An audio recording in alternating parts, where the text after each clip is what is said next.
Então, inicialmente, vou fazer uma pequena apresentação e depois a gente vai para a discussão. E, por favor, né, façam perguntas, vamos discutir, que eu acho que é extremamente salutar e importante. E a iniciativa do ILP também é fantástica nesse sentido, até para a gente entender melhor o papel de uma agência reguladora no contexto da saúde. Então, boa noite a todos, mais uma vez. Boa noite, bom dia, boa tarde, até porque isso vai ficar gravado e não sei que horas vocês vão estar assistindo. Bem, então, inicialmente, como a Sandra colocou, né, a Anvisa, a Agência Nacional de Vigilância Sanitária, ela é a agência responsável pelo controle, de produtos, serviços, que têm interesse à saúde, especialmente à saúde pública, mas à saúde individual também. Então, no que concerne ao tabaco especificamente, a gente precisa primeiro entender os impactos do tabaco para a gente entender por que que a agência reguladora, e aí já adianto, a Anvisa foi a segunda, mentira, foi a primeira agência reguladora no mundo. Eu estou diminuindo o papel da Anvisa, olha que feio.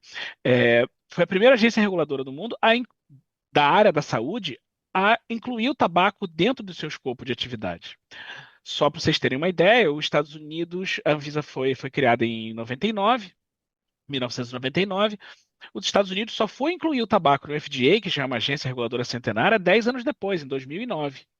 Então, esse é um ponto também que é interessante a gente saber um pouco da história da saúde pública para entender também que muitas das coisas que são feitas no controle do tabaco, e aí a Sandra teve um papel fundamental, não só na política de São Paulo, mas na política brasileira de uma maneira geral, que são experiências e modelos que são muito nossos. A gente não, muitas das coisas que a gente fez, a gente não tinha para quem olhar. Tivemos que resolver em casa e acredito que os resultados foram bons. A gente ainda tem muita coisa para fazer, obviamente. Mas é uma experiência que vale muito a pena e também se mistura um pouco com a história da saúde pública nacional.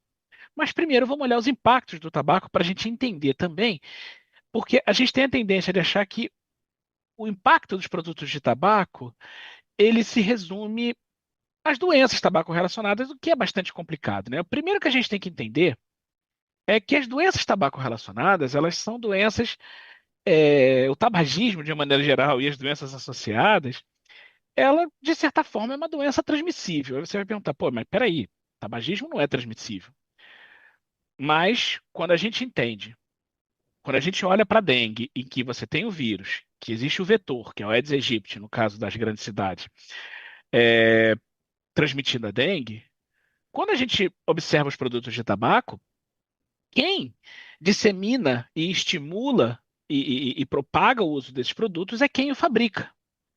Então, na verdade, através de propagandas, através de publicidade, enfim, de estratégias, para que as pessoas consumam esse produto. Então, é também um conceito interessante para você trabalhar na saúde que doenças crônicas não transmissíveis, elas podem ser propagadas sim. E então, esse também é um ponto importante. Então, quando você tem uma doença, no caso do tabagismo, as doenças tabaco relacionadas, você tem que verificar como você age em cima da propagação dessa epidemia. Da mesma forma que a gente tem lá a dengue, que você vai ter estratégias para combater o mosquito, desenvolvimento de vacinas, enfim, não vai ser muito diferente de quando a gente aborda a questão do tabaco e as consequências do uso desse produto e das doenças tabaco relacionadas. E claro também que tem um ponto importante, é que a gente não pode esquecer que, diferente de outros produtos, é, qualquer outro produto legal, o tabaco é o único produto que, se você seguir a instrução do fabricante, você adoece e morre. Não tem meio termo. Então, é o único produto e você não tem nenhum benefício associado a isso, né? Porque às vezes você tem medicamentos que podem levar ao óbito, mas você tem um benefício associado, muitas vezes é a única possibilidade terapêutica, mas no caso do tabaco, não.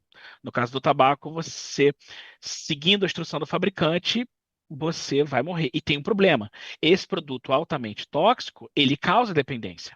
Inclusive, isso a Sandra pode falar com muito mais autoridade que eu, que ela é uma pessoa que trabalhou com a questão da dependência e trabalha ainda, né, há muitos anos. para entender o quão difícil é lidar com a dependência à nicotina, que é uma substância altamente aditiva. E que também tem impactos na saúde, ao contrário de que alguns propagam de que a nicotina seria inócua ou alguma coisa desse sentido, que a gente vai analisar mais tarde. Bem, então o tabaco basicamente está associado, o fumo ativo está associado a em torno de 53 doenças, isso até o momento, né? Sempre surge uma doença nova que a gente tem associação com tabaco. Vários tipos de cânceres. 95% dos cânceres de pulmão estão associados ao uso de cigarros. 30% de todos os tipos de câncer estão associados ao tabaco. Então é muito interessante. A última vez que eu tive num congresso sobre câncer, era muito interessante você ver palestras de grandes cientistas comemorando tratamentos que melhoravam a taxa de cura em 2, 3%, que realmente é um avanço fantástico. Isso a gente não pode desprezar. Só que o interessante é que se você pensa na questão do fumo, se simplesmente você conseguisse resolver essas questões ligadas às doenças tabaco relacionadas, você esvaziaria é, a, a, a enfermaria com pacientes de câncer de pulmão e 30% dos casos de câncer seriam reduzidos. Então, só para a gente entender o tamanho do impacto à saúde. Só que o fumo ainda tem uma coisa que ainda vai além, porque o fumo não somente prejudica quem usa o produto, basta você estar perto que você também já é prejudicado. E aí você tem o chamado fumo passivo, também está associado com uma série de doenças, alguns tipos de cânceres, doenças, principalmente doenças cardiovasculares, cânceres. Para criança é particularmente cruel, porque você tem síndrome da morte súbita infantil ligada ao fumo passivo, doenças do sistema respiratório. E você ainda tem uma outra coisa que é mais complicada ainda, que ainda traz uma discussão ainda, que é o chamado fumo de terceira mão. Porque, na verdade, a nicotina, especialmente, ela fica impregnada nas superfícies e, com o tempo, essa nicotina se transforma em nitrosamina, que são substâncias carcinogênicas. E isso pode persistir por anos nas superfícies em que as pessoas usaram tabaco. Então, você não precisa, para você estar seguro do tabaco, você tem que ter um distanciamento espacial e temporal também, ou fazer pelo menos uma limpeza muito rigorosa da sala, que nem sempre é possível, especialmente se você tem uso diário ali de produtos de tabaco. Então também é um ponto que você tem que ter isso em conta, né? Especialmente fumo de terceira mão, que é algo relativamente novo, que é esse fumo que fica impregnado em superfícies e que tem a geração de substâncias carcinogênicas. E aí eu tenho também impactos da produção do fumo. Os agricultores, eles são bastante sacrificados nessa produção. Você tem a questão da doença da folha verde, que é uma doença que está associada à absorção de nicotina pela pele do trabalhador. Normalmente ela ocorre nos tempos de colheita. E também a literatura descreve problemas com excessivo uso de agrotóxicos, problemas respiratórios, doenças mentais, alto níveis de suicídio entre os trabalhadores do que lidam com o plantio do fumo, danos musculares, porque você tem um trabalho muito exaustivo, você tem posições que são muito. São fisiologicamente terríveis para o trabalhador, ele precisa ficar agachado para colocar lenha na estufa, enfim. Então, a própria produção do fumo também já traz um impacto às pessoas que produzem esse produto. E, na verdade, o principal alvo das empresas, e isso não é dito por mim, nem é dito pela Sandra, e nem por qualquer outra pessoa, é dito pelas próprias empresas, são as crianças. Mas como é que as empresas declaram que elas são crianças? Na verdade, elas nunca declararam, pelo menos de maneira voluntária. Mas no final dos anos 90 e início dos anos 2000, os estados norte-americanos, eles processaram as principais indústrias. E por conta disso, como um dos resultados da sentença, que teve vários tópicos, né, foi a liberação dos documentos internos da indústria do tabaco. E nesses documentos, eles trazem uma série de relatórios, pesquisas. Hoje você pode consultar na internet esses documentos, tá? É só colocar.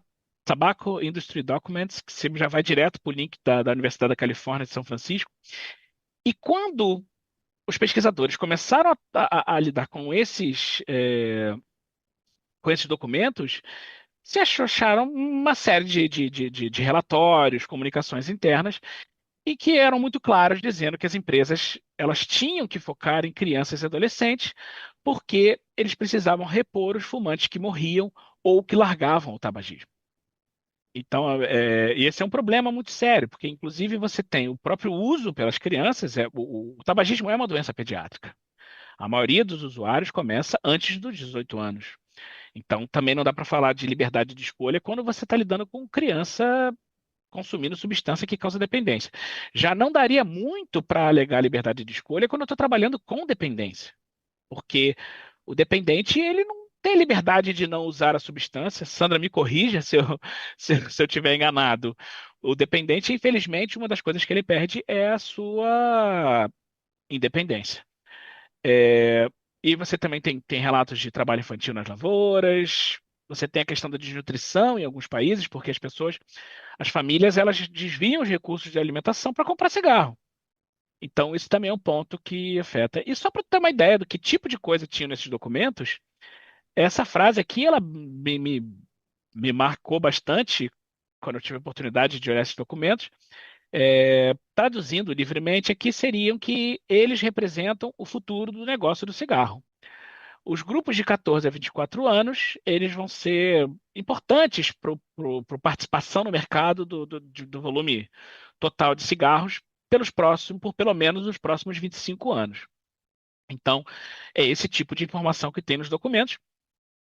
Acho interessante, quem tiver curiosidade, é bem interessante o que foi achado no site, tem tudo que foi publicado, tem inclusive algumas amostras de documento de alguns tópicos mais polêmicos. E a gente também, bom, o pessoal vive falando de economia, vamos falar de economia.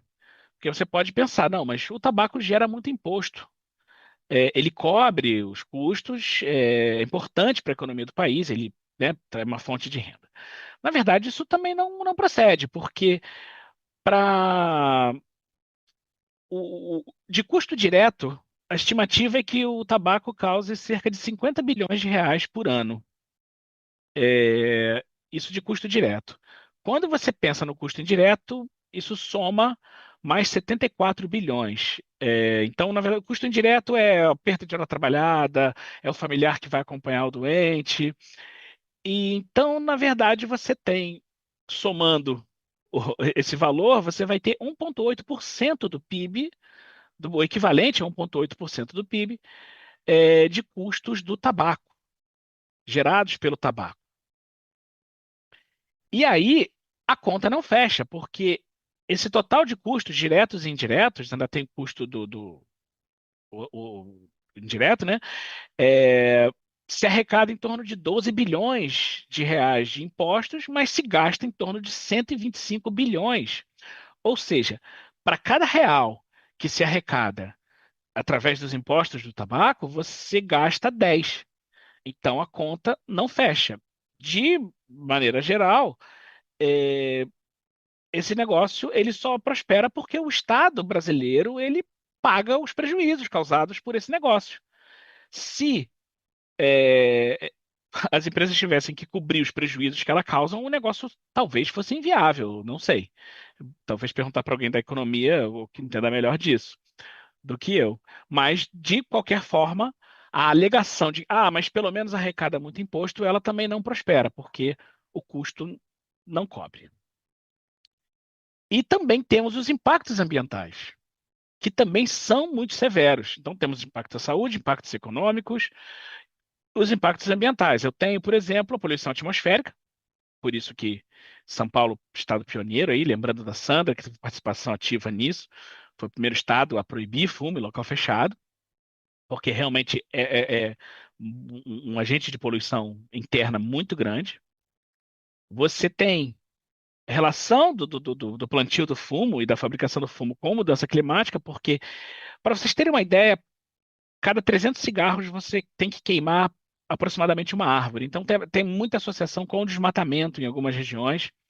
Na África, então, o negócio é muito sério, a questão do desmatamento para justamente fornecer lenha para secagem das folhas do fumo e o desmatamento para você ampliar áreas de plantio. Essa é uma situação bastante complicada na África. Aqui no Brasil também você tem alguns casos de desmatamento para justamente usar a lenha para secar as folhas do tabaco.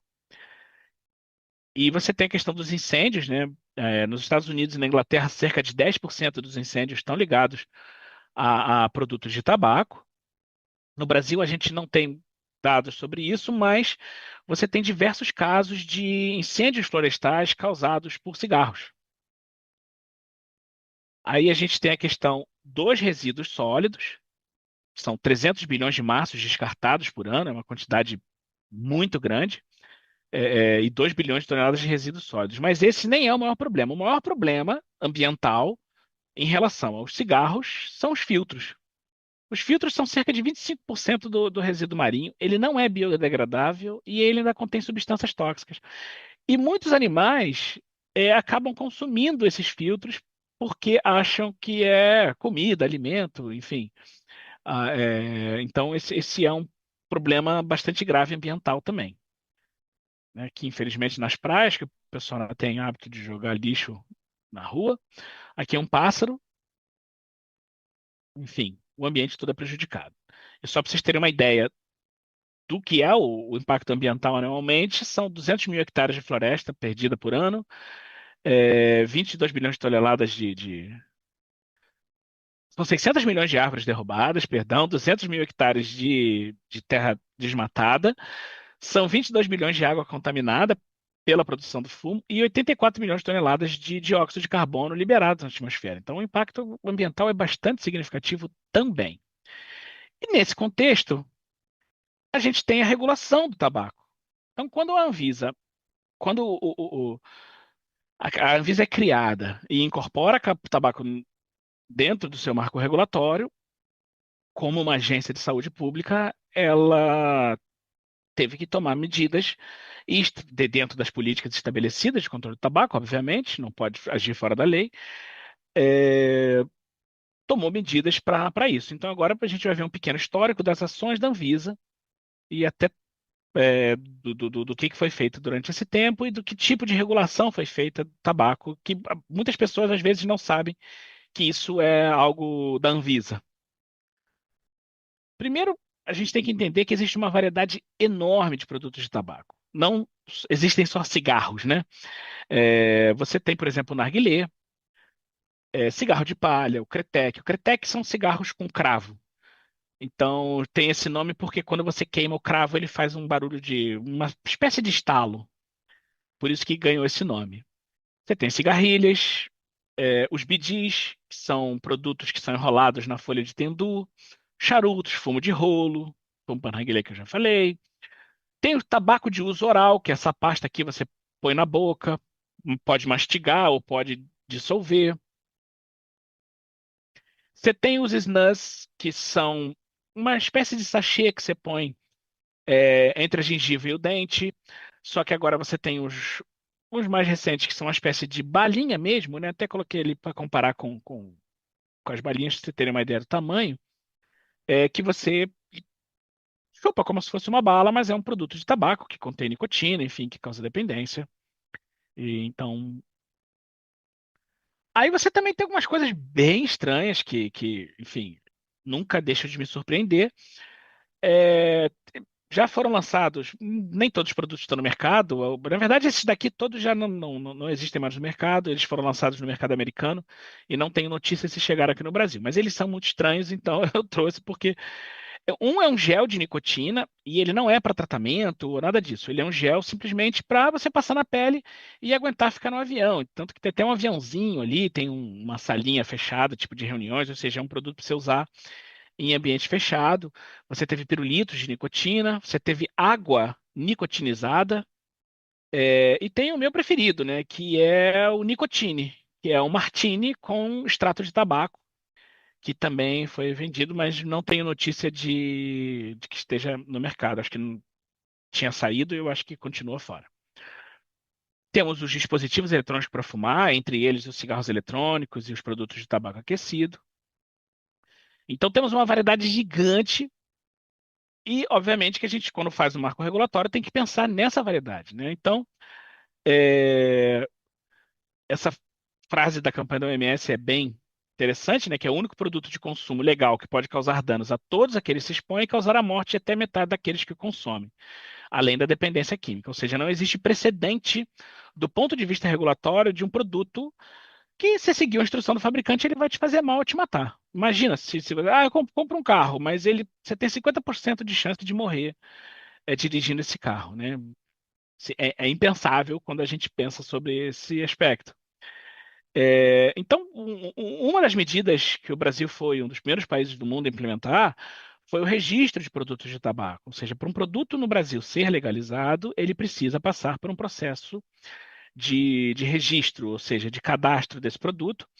O interessante é que os fabricantes não podem mencionar o registro da Anvisa nas embalagens, porque justamente existe uma associação com o registro da Anvisa e a segurança. Só que não existe como garantir segurança de produtos de tabaco. Então, isso poderia passar uma informação equivocada para a população.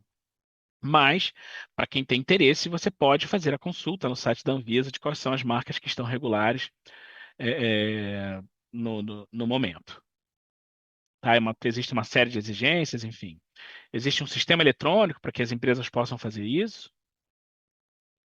Outro ponto importante também são as imagens de advertência sanitária, que são aquelas imagens que o pessoal muitas vezes até brinca, né? Que faz meme com a ideia dela, mas a ideia dessas imagens é que o Brasil também foi um dos primeiros países do mundo, acho que foi o segundo país do mundo a implementar as imagens, e justamente as imagens são trazer informação ao fumante e ao não fumante também, né? O objetivo das imagens, basicamente, é levar o fumante à reflexão para que ele pare de fumar, estimular, parar de fumar, mas também de inibir a iniciação ao fumo. Então, essas são as imagens, mas elas já vão mudar. Já mudaram, já foi publicada. A partir do ano que vem, elas já são novas imagens, mas a ideia justamente são imagens aversivas e com mensagens diretas para o usuário de tabaco.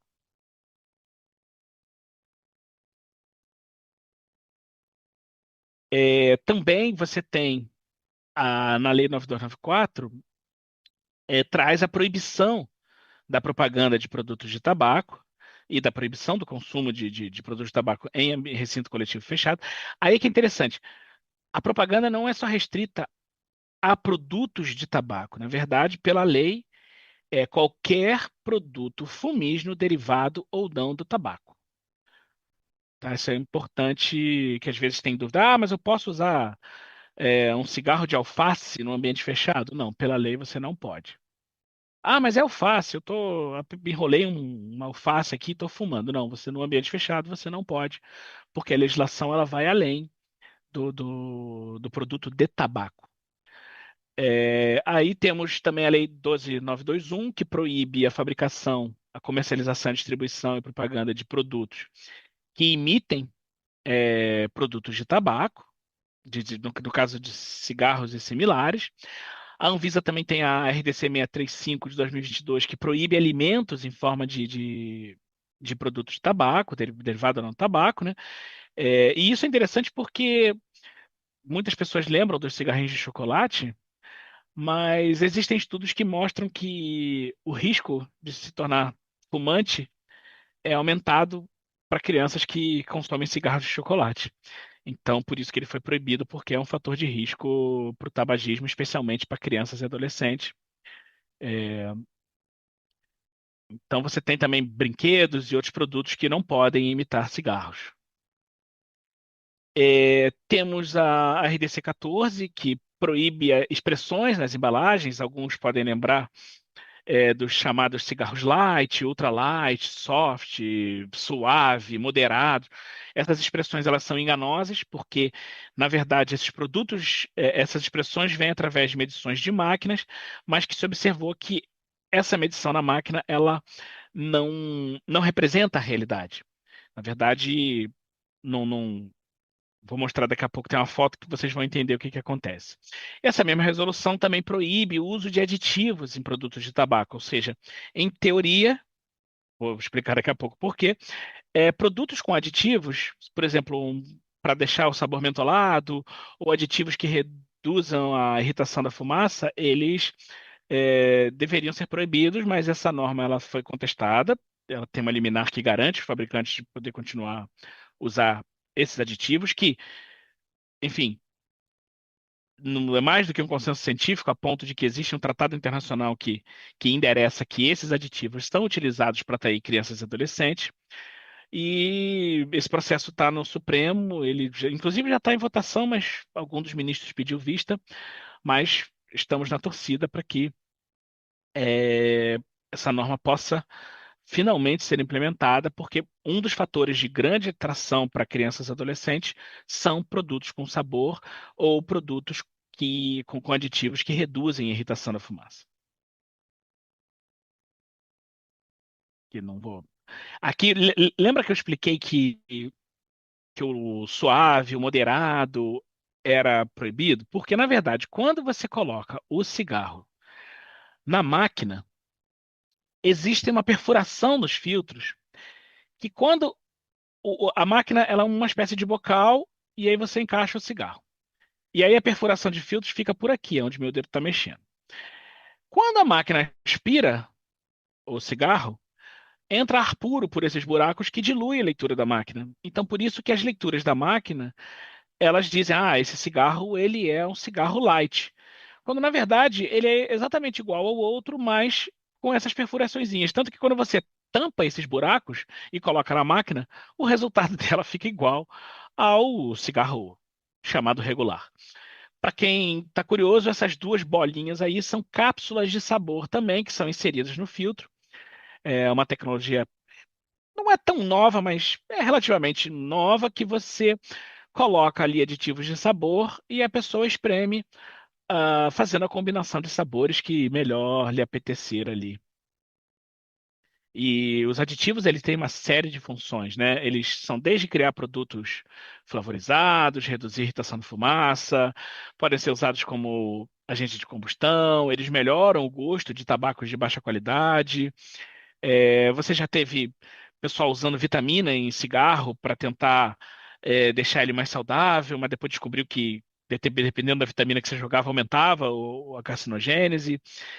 Enfim, tem um uso bastante variável, mas o foco da resolução da Anvisa foi justamente criar produtos com sabor característico e reduzir a, a irritação da fumaça, né? E aí, como estudo de caso, desde 2009, mas mais recentemente a Anvisa revisou a norma de proibição dos dispositivos eletrônicos para fumar. E, e aí, que basicamente, rapidamente aqui, para a gente ter tempo de discutir, é, por que que a Anvisa proibiu esses produtos? Né? Muita gente critica a decisão da Anvisa, mas ela foi baseada em alguns aspectos bem interessantes e importantes para a saúde pública. Primeiro, a gente precisa olhar a definição desses produtos, que dispositivo eletrônico para fumar é qualquer produto fumígeno cuja geração de emissões é feita com auxílio de um sistema alimentado por eletricidade, bateria ou outra fonte não combustível que mimetiza o ato de fumar. Basicamente, os dispositivos eletrônicos para fumar, eles são uma grande família de produtos. E que, de maneira didática, você pode separá-los em três grandes famílias. Os produtos de matriz líquida, no caso, os cigarros eletrônicos, que usam um pod com líquido, ou você tem um tanque no produto que você enche. Você tem os produtos de matriz, aí o exemplo seria os cigarros eletrônicos. Então o pessoal fala, mas todo DEF é um cigarro eletrônico? Todo cigarro eletrônico é um dispositivo eletrônico para fumar, mas nem todo dispositivo eletrônico para fumar é um cigarro eletrônico. Ele é só um dos tipos de dispositivo eletrônico para fumar. Temos os produtos de matriz sólida, e aí temos os produtos de tabaco aquecido, e aí você pode ter desde produtos que usam uma espécie de cigarrinho que você encaixa no produto, como está ali na figura, mas também produtos que você joga a erva diretamente numa câmara de aquecimento. E você tem os produtos de matriz híbrida, que são produtos que podem funcionar tanto com matrizes sólidas e líquidas, dependendo do que você quiser. E aí, quais foram as razões da proibição? Bem, a primeira razão da proibição foi que as alegações de que esse produto era 95% mais seguro, elas não têm nenhum respaldo técnico científico. Isso, na verdade, é um número que surgiu há 10 anos atrás, feito de maneira é, bem empírica, e se descobriu uma série de falhas nesse artigo, porque, na verdade, ele não usou nenhum estudo para chegar a essa conclusão. E E ele, na verdade, quando foram olhar também os responsáveis por quem fez esse estudo, é, acho que um ou dois pesquisadores, eles recebiam dinheiro dos fabricantes de cigarros eletrônicos, e não declararam isso. E isso é um conflito de interesse. Isso em ciência é mortal. Conflito de interesse não declarado é porque você está querendo esconder alguma coisa. E aí, quando você olha também os dados da literatura, os estudos epidemiológicos têm mostrado que, especialmente os cigarros eletrônicos, eles, para algumas doenças, eles aparentemente têm danos semelhantes ao cigarro, por exemplo, um infarto, derrame, síndrome metabólica.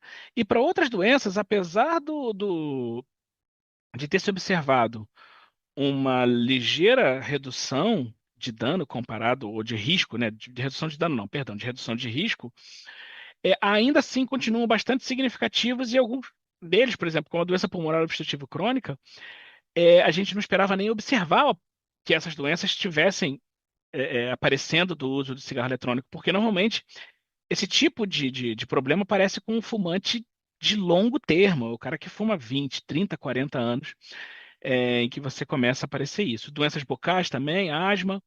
Os estudos em células também têm mostrado dados preocupantes, porque uma das alegações, mas pelo menos não causa câncer. Mas os estudos têm mostrado que em células tem sugerido que talvez não seja assim, porque estudos em animais têm mostrado que você tem ratos, principalmente, você tem surgimento de cânceres, e em estudos em células humanas, você tem observado danos no DNA e a capacidade de redução do reparo desse DNA. E aí você tem também estudos com usuários de vape em que foram identificadas uma série de mutações que são mutações que aumentam bastante o risco de carcinogênese. Não se encontrou ainda em humano porque faz muito pouco tempo que esses produtos são usados. Então não é esperado que se ache ainda dados de câncer muito sólidos em humanos, porque é muito recente a exposição das pessoas a esses produtos.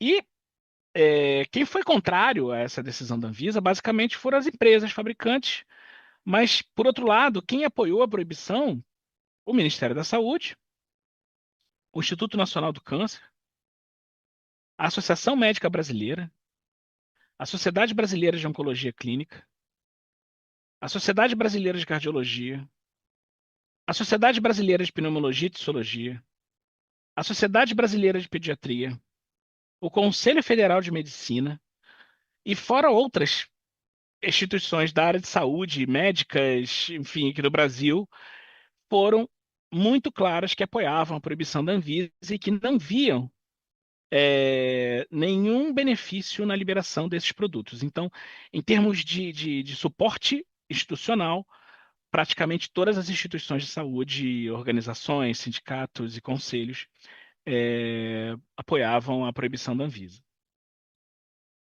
Um outro ponto, talvez o menos discutido e, para mim, pelo menos, na minha opinião, é um dos mais preocupantes, é a questão da dependência dos cigarros eletrônicos, porque os cigarros eletrônicos eles usam sais de nicotina. Os sais de nicotina, o que acontece? Quando eu pego a nicotina e reajo com um ácido fraco, como por exemplo o ácido benzoico, o ácido linoleico, eu gero esse sal de nicotina que é uma forma de nicotina que é menos irritante, ela é mais suave na garganta. E isso me propicia a colocar concentrações de nicotina em que os produtos regulares de tabaco não conseguem ter. Mas não conseguem ter porque não cabe ou é alguma limitação. Não, na verdade não conseguem ter porque é muito ruim. É como se o sal de cozinha. Até uma quantidade você consegue consumir, pelo contrário, até melhora o prato e etc. Mas vai chegar uma hora que, se eu for continuar jogando sal na sua comida, você vai virar e vai falar assim: André, não, não quero que você coloque sal na minha comida, mas porque já está muito salgado, eu não consigo mais comer. Ou seja, existe uma barreira organoléptica para o consumo. Quando você tem o sal de nicotina, e isso acontece com produtos de tabaco, porque com a nicotina normal, chega uma hora que você não consegue mais consumir, porque a nicotina é muito irritante. Mas com sal de nicotina, não. Com sal de nicotina é como se eu jogasse alguma coisa no seu prato que bloqueasse o gosto salgado do sal. E eu pudesse ir colocando quantidade de sal que você jamais consumiria, porque o seu corpo não ia deixar, você não ia conseguir comer aquela comida. Então, por isso, você tem agora produtos com quantidades de nicotina sem precedente. E o interessante do sal de nicotina é que a cinética dele é bem parecida com a cinética da nicotina dos cigarros. Isso explica, em parte, o sucesso e o nível de dependência, o sucesso comercial, mas não é tão sucesso para os usuários, do nível de dependência desses produtos. É, e quando os sais de nicotina entram no mercado, o mercado de cigarros eletrônicos muda também, porque as pessoas basicamente migram todas para produtos com sais de nicotina. E só para vocês terem uma ideia, por exemplo, esse é um cigarro eletrônico descartável que tem 10 mil tragadas, ou 10 mil puffs, como prefere o pessoal que gosta de usar termos americanos e ingleses. Normalmente esse produto é consumido em uma semana. A quantidade de nicotina equivalente dele é a de 1.000 cigarros, ou seja, 50 maços em uma semana. Isso vai dar quase, aí é só fazer as contas, uns 6, 7 maços por dia. Isso vai ser muito difícil. Isso eu estou falando de um adolescente, tá? Se eu for ver no cigarro, dificilmente uma pessoa fuma 4, 5. Até existe, mas não é tão comum. 4, 5 maços por dia. Nesse caso, não. Nesse caso, você vê adolescentes que são, inclusive, muito mais suscetíveis a depender. Crianças e adolescentes que são muito mais suscetíveis à dependência de nicotina, consumindo quantidades de nicotina sem precedente. E se produto com 10 mil tragadas já não fosse grande o suficiente, no mercado você já tem produtos com 25 mil tragadas. E aí, muitos citam a Inglaterra como o melhor exemplo, né, de política, porque, né, o governo inglês ele apoia os cigarros eletrônicos, inclusive ele, ano passado, chegou a recomendar que fosse administrado cigarros eletrônicos para grávidas. Aliás, um dos dados de saúde também é que os cigarros eletrônicos, pelo menos em animais, causa danos significativos na prole, né? Então, por favor, não consumam nenhum produto, nem seja cigarro eletrônico, seja tabaco durante a gravidez. Nenhum deles é recomendável. E o próprio governo inglês recomendava, enfim, é um governo que ativamente trabalha promovendo esses produtos. Só que saiu em junho de 2024, ou seja, 5 meses atrás, 4, 5 meses atrás, um estudo mostrando que na Inglaterra o consumo de cigarros eletrônicos disparou, especialmente entre as faixas etárias mais jovens estudadas. E o pior, você teve uma redução do número de cigarros, sim, mas ela não foi proporcional ao aumento do número de usuários de cigarro eletrônico. O que isso significa? O discurso de que esses produtos são para fumantes, do ponto de vista populacional, ele não prospera, porque por mais que alguns fumantes tenham migrado para o vape, o número de pessoas que nunca fumaram cigarros eletrônicos que entraram no mercado é muito maior do que o que foi reduzido. Então, o que aconteceu na Inglaterra? A Inglaterra está com um problema hoje que a quantidade de nicotina consumida pela população hoje é maior do que era alguns anos atrás, antes da introdução de cigarros eletrônicos no mercado. Que eles estavam enfrentando uma queda, mas aí em 21, quando entra os produtos com mais força no mercado inglês, você tem uma inflexão dessa curva, e aí realmente, ou seja, se a política é você tratar a dependência, o tabagismo é uma doença que é definida como dependência à nicotina. Eu não posso falar que essa política foi exatamente bem sucedida, porque se as pessoas hoje consomem mais nicotina do que consumiam antes, é sinal de que as pessoas estão mais dependentes dessa substância. Outro problema também são as crianças e adolescentes, porque essa simulação, publicada na PLOS ONE, uma das revistas científicas mais renomadas do mundo, mostra que para cada fumante que possivelmente parou de fumar, 80 crianças começaram a usar cigarros eletrônicos. Esse outro estudo nos Estados Unidos, é interessante que às vezes são citados estudos, que não foram publicados, é, mas são vendidos como estudos científicos legítimos, válidos. Esse aqui não, esse aqui é uma revisão sistemática, é o nível mais alto de evidência que a gente tem, feita nos Estados Unidos, mostrando que crianças e adolescentes que usavam cigarros eletrônicos, eles se tornaram fumantes de 1 a 2 anos depois. Ou seja, o risco de uso de cigarros para quem usa cigarro eletrônico, principalmente na juventude, é aumentado quando você usa esse tipo de produto.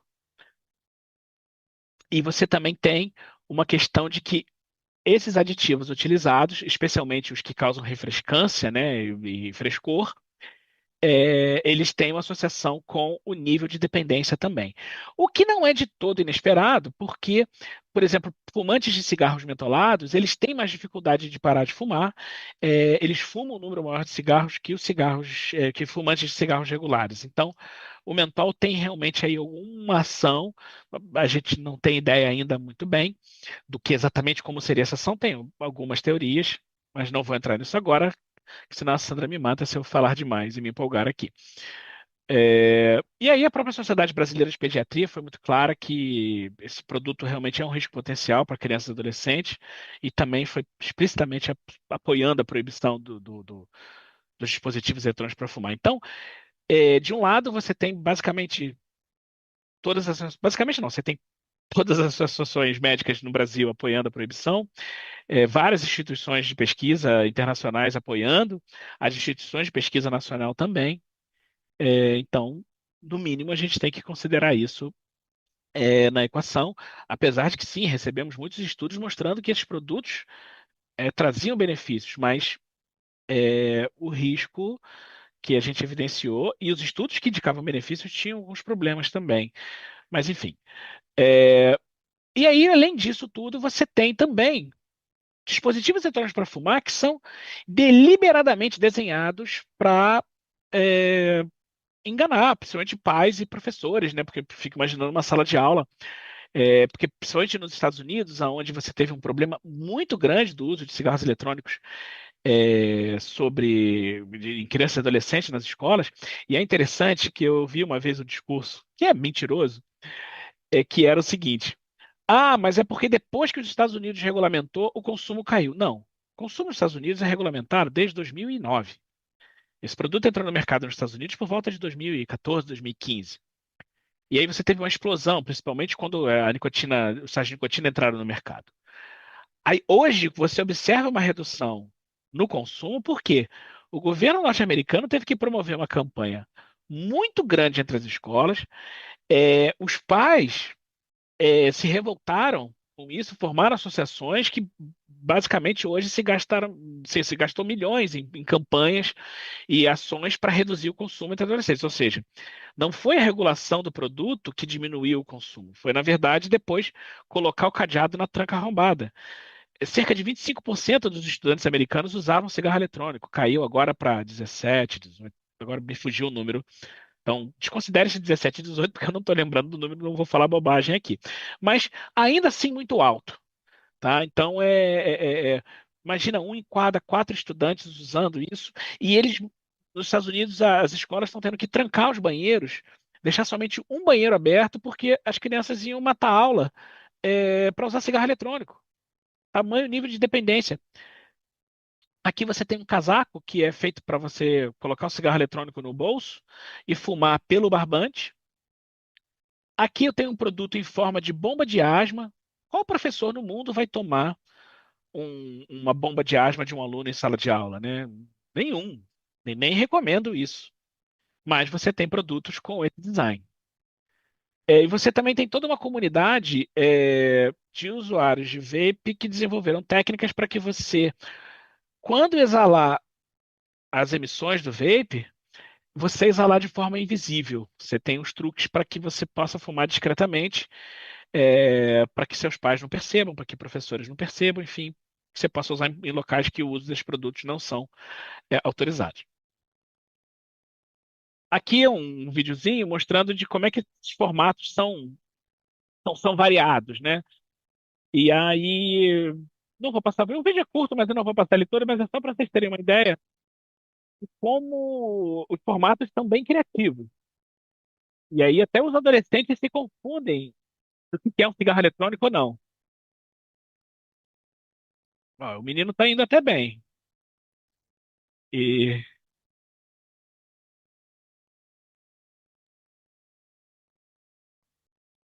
mas vocês observem que parece qualquer coisa menos cigarro eletrônico. E esse último, esse é bastante assustador, se você pensar. É um relógio, é um smartwatch, na verdade, que é em forma de cigarro eletrônico. Então, na verdade, é um cigarro eletrônico em forma de relógio, né? Então, quem vai perceber isso, entendeu? E aí, para encerrar a questão dos cigarros eletrônicos e também para a gente poder discutir, a maioria dos usuários de DEF está concentrada na população mais jovem, então não é um produto para adulto, tá? A maioria dos usuários são adolescentes e adultos jovens. A proporção no Brasil que ficou alta realmente, mas ela vem caindo. E isso graças ao esforço hercúleo de pessoas como a Sandra, como o pessoal do INCA, enfim, as coordenações de tabagismo Brasil afora, as vigilâncias sanitárias de estado e município Brasil afora. Um outro dado também interessante é que algumas pessoas também citam que a experimentação no Brasil é igual ao da Inglaterra, só que eles citam um estudo que tem 3.000 pessoas no estudo, só que quando você olha um relatório com 40 mil pessoas e com a metodologia que é usada mundialmente, a proporção de experimentação na Inglaterra foi de 44% e no Brasil foi de 16%, que é alto no Brasil, tá? Mas percebam que na Inglaterra quase que metade de adolescentes já experimentou o cigarro eletrônico. E um dado também muito preocupante, e esse dado vem do próprio Reino Unido, e de uma associação que apoia o uso de cigarro eletrônico, que 37% de indivíduos de 11 a 17 anos, aí é criança e adolescente, que experimentaram vape, eles seguiram usando regularmente. O que que significa? Essas pessoas se tornaram dependentes. E o mais preocupante, esse adolescente, essa criança e esse adolescente dependente, você não tem nenhum protocolo de tratamento aprovado até o momento. Ou seja, você tratar a dependência à nicotina hoje de criança e adolescente para esses produtos, ela é extremamente difícil porque você não tem protocolo, as medicações não são testadas para esse grupo, muitas vezes elas não funcionam, e o próprio cérebro em desenvolvimento, a ação da nicotina nesse cérebro é diferente do cérebro adulto. Inclusive, a dificuldade de você parar de usar nicotina, ela é bastante complicada e tem uma relação direta com a idade que você começou a usar. E também existe uma questão do mercado ilícito, né, que dizem que não, mas se regularizar vai acabar com o mercado ilícito. Bem, a própria Polícia Federal e a Polícia Rodoviária Federal sinalizaram na consulta pública que não, que se liberar vai aumentar o comércio ilícito da mesma forma que aconteceu com os cigarros. Então também não caiam nesse argumento de que aumenta o contrabando. Porque, na verdade, se você libera, você aumenta o consumo. Então, as próprias forças de segurança elas entendem que isso é ruim para a própria segurança pública, né? E muitas pessoas falam que o Brasil deveria aprender, então, a regular produtos de tabaco, como os Estados Unidos, como a Inglaterra, que são países que liberaram os vapes. E quando a gente olha os dados de tabagismo no Brasil comparados a esses outros países, na verdade, não. O Brasil ele é muito bom nisso. Podemos ser melhor, muito melhor. E aí é interessante também que às vezes o pessoal faz umas distorções numéricas no exercício. Ah, mas a Suécia tem 5% de fumante de cigarro. Beleza, é verdade, esse número está certinho. Mas esquece de mencionar que tem 12% de usuários de tabaco oral.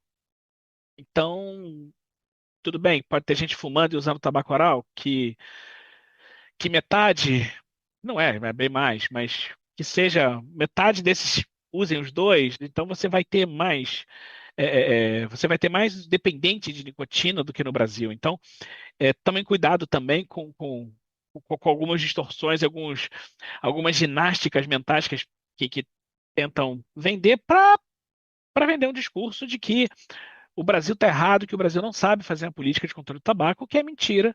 E temos um grande exemplo aqui, quem ficou até muito honrado de ter sido convidado e ter sido apresentado pela Sandra, porque a Sandra realmente tem um papel grande nessa política, né? Não só no estado de São Paulo, mas para o país inteiro. E não é uma política, é da Anvisa. Não. Isso é um avanço civilizatório da sociedade brasileira. E como um todo, e não só quem é a vida na fila do pão. A sociedade brasileira entendeu que a regulação uma regulação rigorosa desses produtos, ela é necessária. E você tem os profissionais de saúde são fundamentais nessa equação. E sempre que me perguntam por que o Brasil teve esse sucesso, principalmente fora do país, eu respondo que, na verdade, foi um movimento que começou com os profissionais de saúde, médicos, enfermeiros, enfim, técnicos de enfermagem, os profissionais de saúde de maneira geral, eles começaram a pressionar por legislações mais rigorosas. Então, que é diferente. Em outros países você tem a sociedade civil, mas aqui no Brasil não. Quem começou foram os profissionais de saúde. Então, isso é um mérito muito grande. Mas só que é uma luta que não é só dos profissionais de saúde, ela é multidisciplinar, intertransdisciplinar, enfim, todos os conjuntos e tipos de interdisciplinaridade possíveis se abarcam aqui, porque eu falei de economia, falei de meio ambiente, falei de saúde. Então, por isso que é uma política bastante complexa, mas muito importante. O Brasil hoje, cerca de 150 mil pessoas ainda morrem pelo uso de produtos de tabaco e nicotina no Brasil. O número de internações é gigante, você tem uma pressão econômica no Sistema Único de Saúde, então é algo que, ao mesmo tempo que nós, como brasileiros, devemos nos orgulhar como um avanço civilizatório, nós devemos também lutar para que que a gente avance nessas políticas, porque é uma das maneiras mais rápidas e práticas de melhorarmos a saúde pública da população. Então, Sandra, muito obrigado pela oportunidade e acho que agora a gente pode é, responder alguma pergunta, algum comentário, caso tenha surgido, da nossa qualificada plateia. André, eu quero te agradecer muitíssimo. Você fez um resumão aí bem interessante do papel da atuação da Anvisa, né, no controle do tabaco. Eu acho que e a atuação da indústria mesmo de tabaco na questão não só da regulação, mas acho bem pertinente isso, porque a gente fala muito de doenças crônicas não transmissíveis. O próprio Ministério ainda fala muito de fator de risco. Os próprios profissionais de saúde, é uma das coisas que eu questiono muito desde o começo. Não é só um fator de risco, né? É uma dependência química, tem CID, é realmente difícil de fazer o manejo, às vezes, para o profissional de saúde. As pessoas se desmotivam porque existem lapsos, recaídas. Então, assim. São vários contextos, é uma questão multifatorial importante e que eu acho que a gente dá muito pouca importância ainda. Tirando os nossos parceiros, quem lida com o tema, as pessoas ainda negligenciam muito este cuidado, como se fosse um estilo de vida, né? Muitas vezes a gente escuta como se fosse um hábito, não é mais hábito, gente, né? Então, hábito de usar cigarro, hábito de usar tabaco é uma coisa. Instalação de dependência é cruel. A gente falou muito hoje na capacitação aqui das equipes. 30% das pessoas que fazem a primeira experimentação de nicotina se tornam dependentes, né? Dentre todas as drogas, heroína, cocaína é a que causa maior dependência, que é álcool mesmo, né? E eu acho bem interessante quando você fala da questão da África, de quanto a gente tem realmente a transmissibilidade, principalmente na relação de determinantes comerciais, do marketing da indústria, o tempo inteiro. Então, essa questão não só regulatória, mas a comunicação precisa melhorar também a respeito desses produtos. Não é porque álcool e tabaco são drogas lícitas que a gente não vai ter nenhuma implicação, risco e malefício à saúde física e mental. Hoje a gente pode falar sobre isso. Existem estudos, e a gente tem coletado os dados aqui em São Paulo, falando muito. da ação da nicotina relacionada a transtornos mentais, sejam internalizantes ou não, como as pessoas falam, mas ansiedade e depressão já são campeões nos nossos grupos de tabagismo aqui no estado. Então, entender que manejar esse cuidado também é específico na área de saúde mental e que a gente tem que trazer brilhantemente e tentar qualificar as nossas equipes, que são o tempo inteiro rotativas, você sabe disso. Então, a gente capacita hoje, amanhã a pessoa está em outro lugar ou não está mais no SUS. Entender que a gente precisa mudar a cultura e a permissividade do que a gente traz hoje na questão do tabaco. E eu queria te fazer uma pergunta, começar umas perguntinhas por aqui, que eu acabei Agora anotando. fiquei preocupado. Mas eu acho que assim, eu acho que a gente demorou muito, muito. Eu estou há pelo menos 15 anos só nessa área, mas entender que a gente ainda negligencia esse cuidado na questão da dependência. Ponto.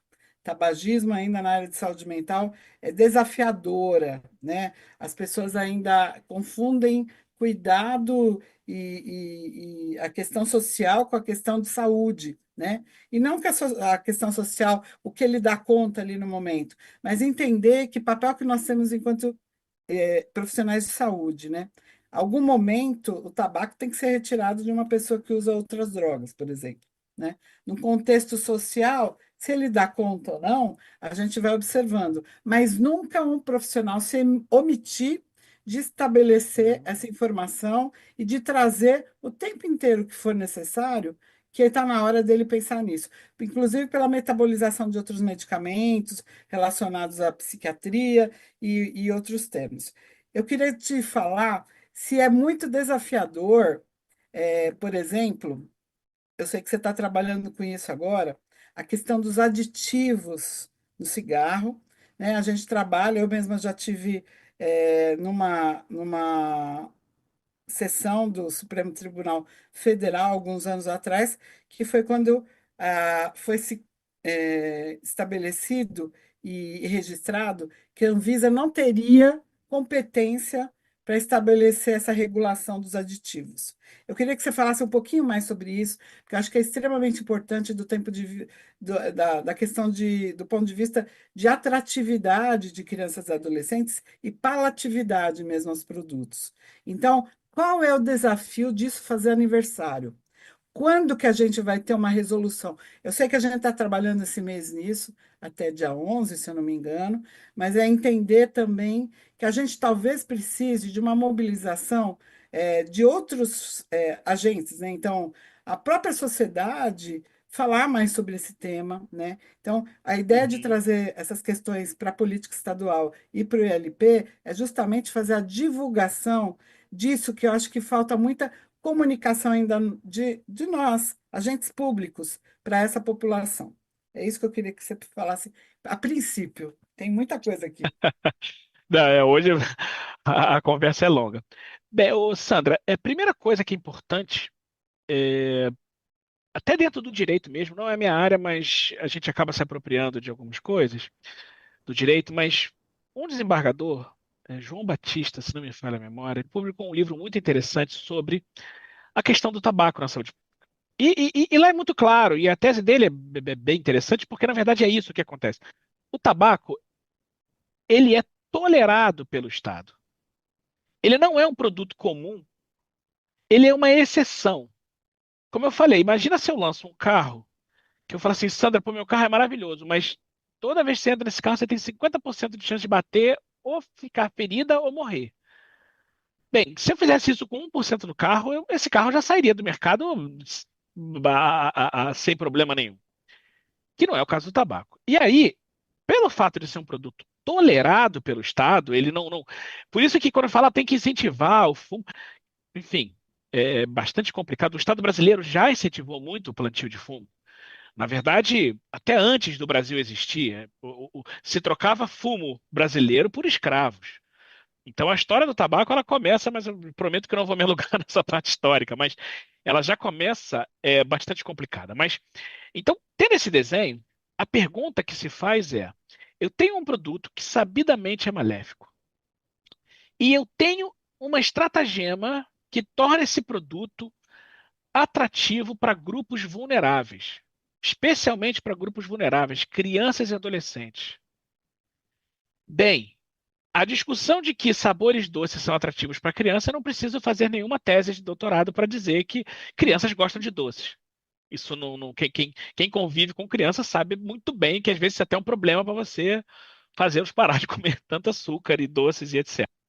Bem, e aí, justamente, mas, André, mas você é maluco, isso é da sua cabeça. Não. Os próprios documentos internos da indústria, Sandra, mostram que a indústria investiu muito na pesquisa de sabores para torná-los os produtos mais atrativos para negros, mulheres, jovens, pessoas que queriam parar de fumar. Inclusive, tem uma parte da sentença da juíza Klessler, que deu essa sentença nos Estados Unidos, que ela é muito clara, que os réus eles manipularam o produto para deixar ele menos irritante, para desestimular as pessoas a pararem de fumar. Por quê? Quando as pessoas começaram a ficar preocupadas com os danos do tabaco, o que que a indústria fez? Eles lançaram os cigarros light, que na verdade não tinham nada de light, mas tinham um sabor mais suave, menos irritante, e isso trazia uma percepção de risco diferenciada. Então as pessoas, vou fumar isso aqui que vai me fazer menos mal, e aí eu posso continuar a parar de fumar, eu posso continuar fumando, não preciso parar de fumar, porque agora está tudo resolvido. E tem até uma coisa bem interessante. Lembra que eu falei que 95%, né, pessoal que defende cigarro eletrônico diz que é 95% mais seguro, com dados não sei tirado da onde. É, você, quando pega propagandas de cigarro light no final dos anos 70, início dos 80, tem lá anunciando produtos com redução de 99% das emissões. E hoje a gente descobre que esses cigarros são até piores do que os outros, porque eles proporcionam a pessoa necessitar dar uma tragada mais profunda, e aí você tem o surgimento de cânceres mais profundos, de mais difícil tratamento, de pessoas que usam cigarros com filtro e light. E aí, você também tem documentos mostrando que é, é, você tem produtos desenvolvidos com sabores de maçã, mentol, etc., para atrair novos fumantes. E novos fumantes, leia-se, menores de idade. Então, e a Anvisa tem a missão muito clara, que é proteger a saúde da população. E principalmente a saúde de quem não pode se defender. Nessa equação, e sabe o que é o mais legal, Sandra? É porque pode falar assim, não, mas o adulto fumante, ele ele quer ter uma opção de escolha. Primeiro que escolha para dependência já não funciona, como você falou. Segundo, que nos países que foi implementada a proibição de aditivos, sabe o que aconteceu, Sandra? Os fumantes adultos, você não teve alteração no número de fumantes adultos, mas você teve alteração no Na número de crianças e iniciação. adolescentes na iniciação. O uso de cigarros entre crianças e adolescentes caiu. E então, ou seja, é uma medida que, em tese, a alegação, que também é complicada, né? Mas enfim, vamos pegar pelo valor de face. Não, mas aí vai interferir na livre escolha do adulto, como se a livre escolha fosse algo absoluto. E imagina, não, eu tenho a livre escolha, vou começar a matar as pessoas na rua. Não é assim, né, gente? Eu tenho a livre. A democracia, ela denota que a minha liberdade termina quando começa do outro, como já diria minha mãe, e provavelmente a sua. Aliás, o Então, livre-arbítrio é uma das alegações da indústria nas ações contra ela, né? exatamente. Que não é livre-arbítrio, né? Quando a Não, gente não fala de é. dependência, a gente está falando de estabelecer uma relação causal importante e que você está trazendo a patologia para aquela pessoa com uma dependência. Então, assim, não teve o juramento ali de graça, né? Na ação nos Estados Exatamente. Unidos, né? Não, e outra coisa interessante, Sandra, que é o seguinte, essa dependência, ela é normalmente estabelecida quando o sujeito é menor de idade. Então também não dá para Exato. falar em autonomia e Vulnerável. livre-arbítrio para uma criança. Ou seja, para onde ocorrer, o argumento do livre não é um pudim. Quando eu falo de um produto de tabaco, não é um pudim que você pode, não, hoje eu vou comer pudim. Sandra, hoje, poxa, encontrei você, tô feliz, vamos comer um. Não, eu tenho que fumar. Eu tenho que usar a nicotina porque eu sou dependente dela. Então eu Uhum, não posso estabelecer uma relação de arbítrio. E quando você entra com esses aditivos, você, na verdade, você está tornando essa armadilha e que é custeada pelo Estado brasileiro, porque quando a pessoa adoece, quem arca com o tratamento é a própria pessoa ou o Estado brasileiro através do SUS. Quem Uhum. fabrica esses produtos não arca com esse prejuízo. Essa conta, quem paga é você, é quem está assistindo a gente no YouTube, mesmo que nunca tenha chegado perto de um cigarro, mesmo que ninguém da família nunca tenha fumado, mas paga. E paga caro por isso. Exato. E como eu falei, aumenta uma pressão no sistema público de saúde e, no final das contas, se culpabiliza o fumante. Ah, não, mas é porque ele é um fraco, ele é um irresponsável, quando na verdade é um dependente que teve o estímulo de fumar perpetrado por um negócio, e quem o verdadeiro responsável acaba não sendo onerado nisso. Quem paga é a vítima, quem paga é o Estado, para que esses negócios se mantenham. Então, quando a Anvisa proíbe aditivos, é justamente para isso. E isso em linha também com a própria Convenção Quadro para o Controle do Tabaco, que é muito categórica, dizendo que aditivos são colocados única e exclusivamente para tornar produtos de tabaco mais atrativos, especialmente para crianças e adolescentes. Então, na verdade, seria uma omissão da Anvisa não tomar uma medida regulatória para que esses produtos se tornassem menos atrativos para um público que, em tese, é proibido de consumir. Se a gente olhar o Estatuto da Criança e Adolescente, criança não pode fumar, o Código Penal, criança não pode fumar. Então, é até engraçado. Então, peraí. Então, a gente está diminuindo a chance de alguém que não é autorizado por lei usar esse produto. E aí tem uma coisa interessante também, Sandra, que é justamente isso. Então, eu vou deixar estabelecer a dependência mais cedo para ser mais difícil de tratar, porque, entendeu? E outra coisa, quanto mais jovem, mais rápido se estabelece. Tem estudos que mostram que a dependência à nicotina Ah, em criança e adolescente se estabelece em menos de um mês. Você em exato. semanas, ou seja, inclusive, você pode até considerar isso um risco imediato. Porque a criança que começa a experimentar esse cigarro, ela pode rapidamente se tornar um dependente, o que não acontece no adulto. No adulto, você precisa de um curso maior de consumo para estabelecer essa dependência. Em criança, não. Então, na verdade, a Anvisa, dentro da responsabilidade legal que ela tem de proteger a saúde da população, ela estabeleceu essa norma que justamente, considerando que pessoas ainda fumam, adultos ainda fumam, e seria complicado, e a própria legislação é clara, você não pode proibir o fumo, mas você pode estabelecer limites e parâmetros para que essa epidemia não continue se alastrando. Isso é uma epidemia. Exatamente. E é por isso que a gente está aqui, né? Até porque o trabalho que a gente tem desenvolvido em São Paulo é bem focado na questão, inclusive, de ampliação de ambientes livres de tabaco, que acho que a gente foi pioneiro lá atrás, mas eu acho que quando a gente começa a falar da política estadual de controle do tabaco, a gente trouxe também a questão da política nacional do câncer e muito próximo da educação e prevenção na questão do Estatuto da Criança e do Adolescente. Então, trabalhar ações de prevenção, de iniciação nessa população também é uma das nossas grandes metas. A gente demorou muito tempo para organizar a questão do tratamento aqui no estado. É claro que não está perfeito, 100%, mas a gente tem entrado com algumas estratégias, inclusive em saúde digital, que vão nos propiciar uma vigilância não só epidemiológica, mas estabelecer estratégias mais adequadas para o tratamento no estado. Mas acho que a gente tem ampliado muito nessa frente, e prevenção acho que é um grande foco de 2025. E aí eu quero te fazer outra pergunta. Você acha que a gente demorou muito tempo para talvez trazer mais informação, que acho que a RDC 855 de abril trouxe um pouco disso, é, ter mais parceria com a Secretaria da Justiça, de a gente atuar mais na questão da questão ilegal do contrabando, do protocolo do enfrentamento ilícito de tabaco.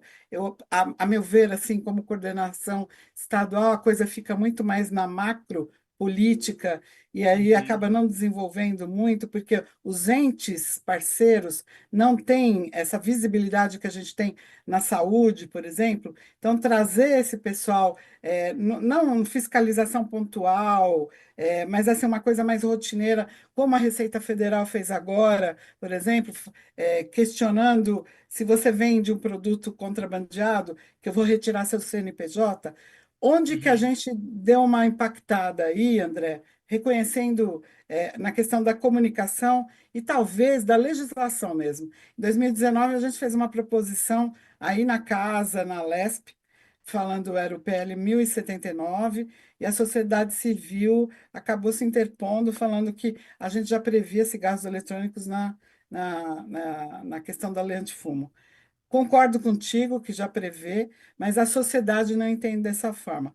Talvez se a gente tivesse feito já um pouquinho lá atrás, como alguns estados fizeram, talvez a gente tivesse hoje uma sociedade mais informada sobre o tema. O que que você acha disso? Sandra, muitas vezes me perguntam isso, mas a lei tal, ela já cobre isso. Mas óbvio que a explicitação disso, ela tem um caráter educacional muito grande.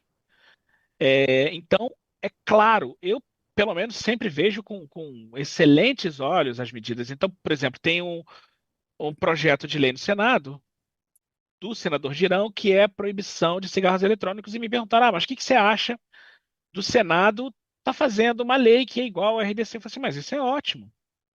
Porque, você reforça o caráter da proibição, porque agora é a Casa do Povo que está Amplia, né? Amplia amplia exatamente, os parceiros. e tem um outro efeito também, porque quando você traz a discussão, por exemplo, para a Lespe, e aí é bem interessante que São Paulo às vezes esquece a importância que tem. Sabe, eu não sou de São Paulo, não moro em São Paulo e acabo tendo uma visão privilegiada porque às vezes quem está no dia a dia acaba não enxergando, mas a Alesp ela tem uma função para o país inteiro. E não é quando a gente pensa nas coisas ruins, não.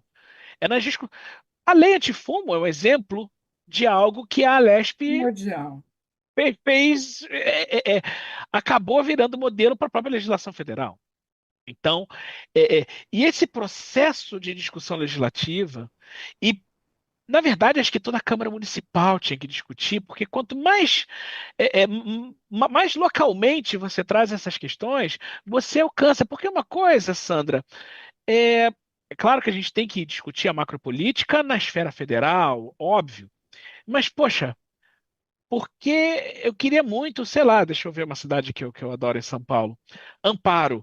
Por que que a Assembleia Municipal de Amparo não está discutindo? Entendeu?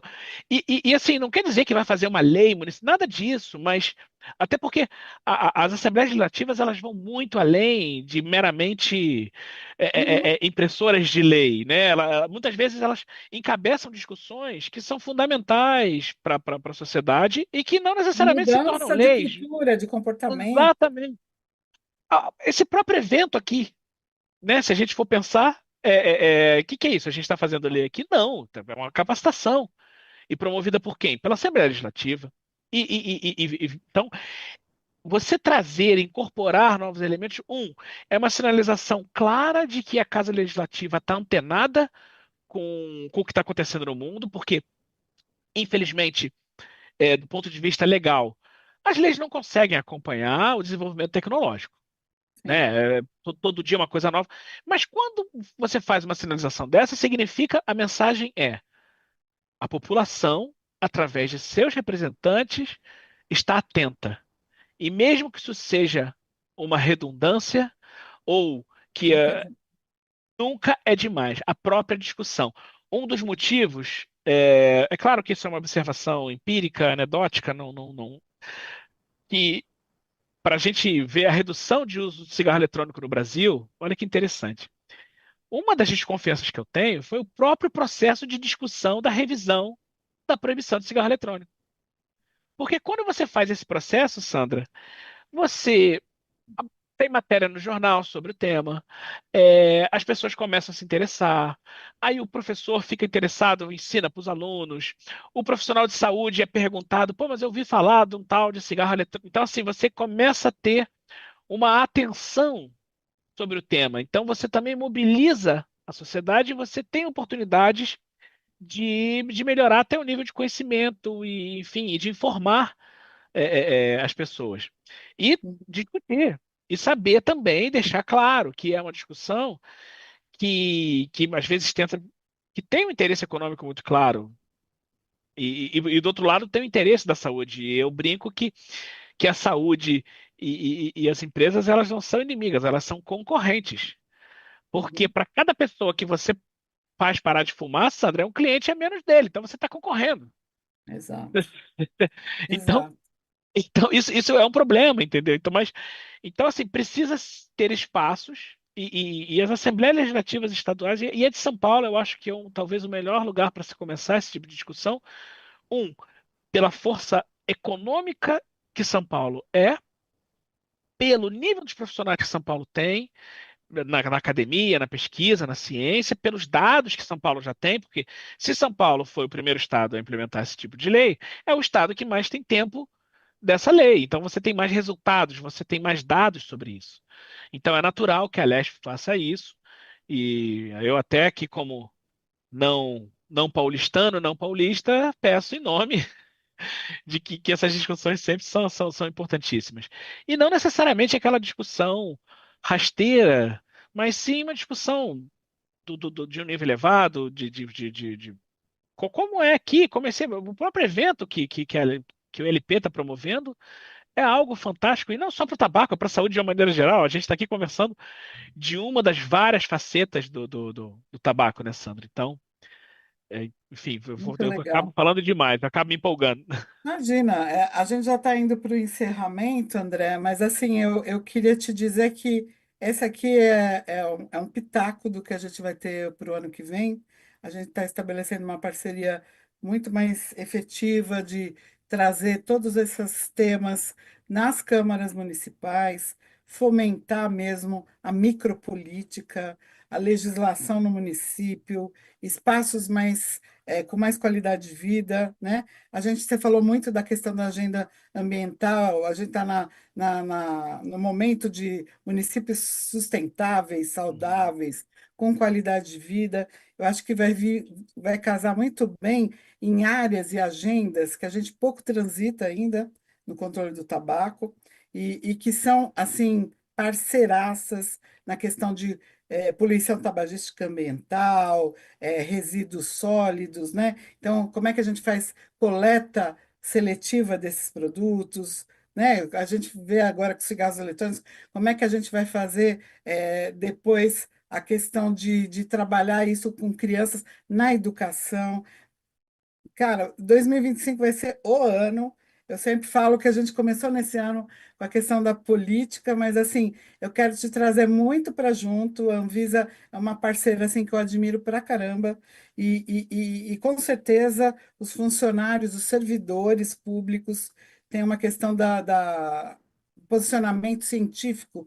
Eu fiquei orgulhosa da última audiência em relação ao PL 5008, do posicionamento da diretoria da Anvisa e dos técnicos que avaliaram a não introdução do cigarro eletrônico no país.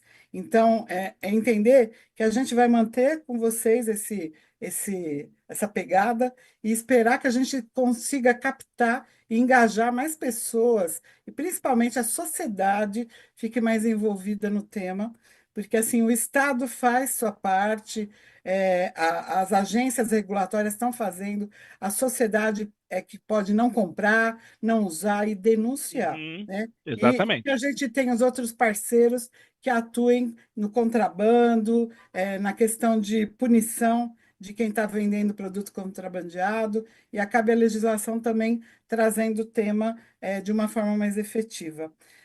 Obrigadíssimo, André, foi um Eu prazer que realmente. agradeço o convite, é sempre um prazer conversar e apresentar. E com E, certeza você estará no próximo projeto para o ano que por vem, com favor, pode certeza. convidar. Você é de Tá bom? casa. E Muito obrigado, eu obrigado. agradeço a todos que nos assistiram hoje. Se você quiser dar uma última despedida aí, algum conselho, você fala aí para gente. Bem, primeiramente agradecer o ILP por promover esse evento, que eu acho que é uma lição que, para as outras assembleias legislativas de como é, deve funcionar uma Assembleia Legislativa, indo muito além da questão só da votação de leis. Agradecer o convite a você, Sandra, e o seu trabalho. Agradecer a todos que estão assistindo aqui, que na verdade o sucesso da política de controle do tabaco não é da Anvisa, não é da Lesp, não é da Sandra, é de quem está assistindo, porque a população brasileira ela entendeu que essa política era importante. Então foi um avanço civilizatório. Então isso é uma vitória nossa, não é Uhum. de A, de B ou de C, é da população. Então, agradecer a equipe técnica aqui do ILP também, que teve bastante paciência comigo. Tivemos uma discussão técnica para a coisa funcionar, mas funcionou tudo muito bem, foi ótimo. Eu trazendo problema para o pessoal e o pessoal resolveu com o pé nas costas. Então, muito obrigado pelo convite e pela oportunidade de falar. Obrigada, André. Até a próxima, gente. Obrigada. Eu queria agradecer imensamente a você, Sandra, ao André, que estiveram conosco aqui à noite, e todos que nos acompanharam, né, até agora, e que as pessoas lembrem de preencher o formulário para que possam receber o certificado de participação, tá? O link está disponível na descrição do evento no YouTube, tá? Muito obrigada, Sandra. Obrigada, André. Tenha uma Obrigada, boa Me noite gente. a todos. agradeço. Boa noite. Boa noite. Tchau. Tchau.